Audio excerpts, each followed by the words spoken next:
Through the first 5 games of the Celtics season, Jayson Tatum has looked extremely aggressive and comfortable on the offensive end. I'm Sierra Goodwill, here with Josue, Pavon, and Jimmy Toscano. What's up, guys? Jimmy? What's good? Yeah, what up, dudes?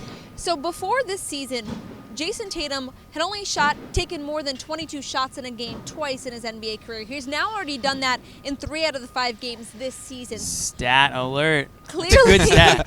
yeah, clearly. That is you were holding on to that one. It was up here. Yeah, it's pretty good. It's pretty good, Sierra. For a Okay, I while. love But that Off the top. it shows a lot about this team, and it shows a lot about what he wasn't able to do last year, how many more touches he's getting this year, and how much more of an unselfish point guard Kemba Walker is. But first of all, let's talk about how Jayson Tatum has looked offensively. He's looked great. He's looked confident. He's looking like someone who's just ready to make that stride. We all talked about his shot charts throughout the first 4 games. You know, everyone's keeping a close eye on how many mid-range jump shots he's taking. And he's been doing what people want to see, either the 3 or going straight to the hoop. Now, what I love the most about this game, obviously, is the game winner. But also, he did it in the face of adversity, right?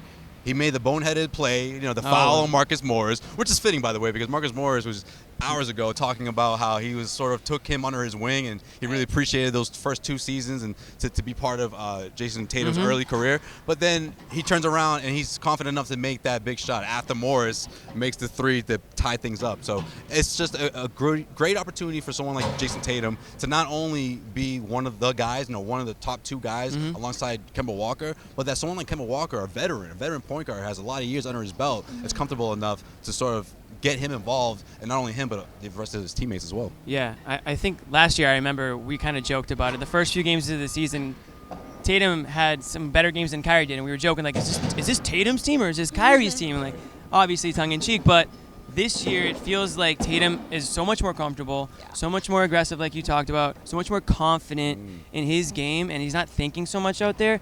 I don't think he's thinking so much, oh, what are my teammates going to think if I miss this shot, or what if, you know, or he's not too hard on himself, Right. I think. He's just playing the game. Yeah. He's You know confident, and his teammates, I think, are feeding into that. Right. So you kind of get that vibe that, like, the step that everyone thought he was going to take last year, like, this is actually the step.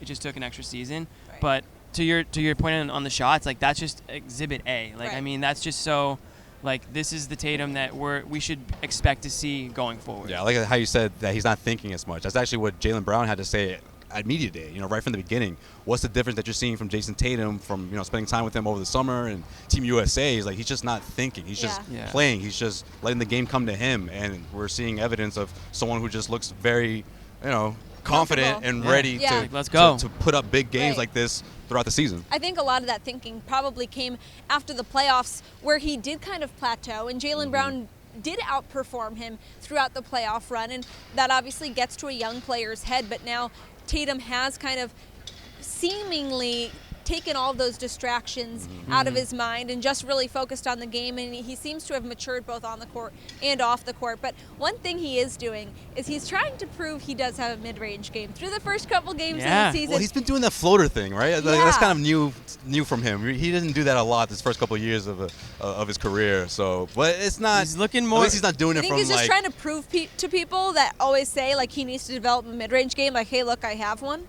I don't know. I think it's more of a, you know, I'm a finesse kind of player. I can sort of make up my own type of Yeah, do mid-range what he wants. shot. You know what? I mean, even against Milwaukee, like, the shot that he took late in that fourth, like, and then high-fived Pierce. He looked like Pierce on that shot. He did. He looked like Pierce on Friday night on that shot. Yeah, to I win the tweeted game. that. Did you see that? Did you tweet that? I probably retweeted it and stole it from you right now. But he did look like the Paul Pierce bounce, like as he went back. Yeah, exactly. Like, I think, you know, so long trying to, you know, learn from Kobe, you just got to learn from Pierce, man, because it's working for you. That's right. And this Garden Report is brought to you by CBS Sports HQ, the brand new streaming sports news network. No logins or signups required. Just download the CBS Sports app and start watching CBS Sports HQ today. For all the rest of our Celtics content, head to our website at clnsmedia.com and subscribe to our YouTube channel at CLNS Media.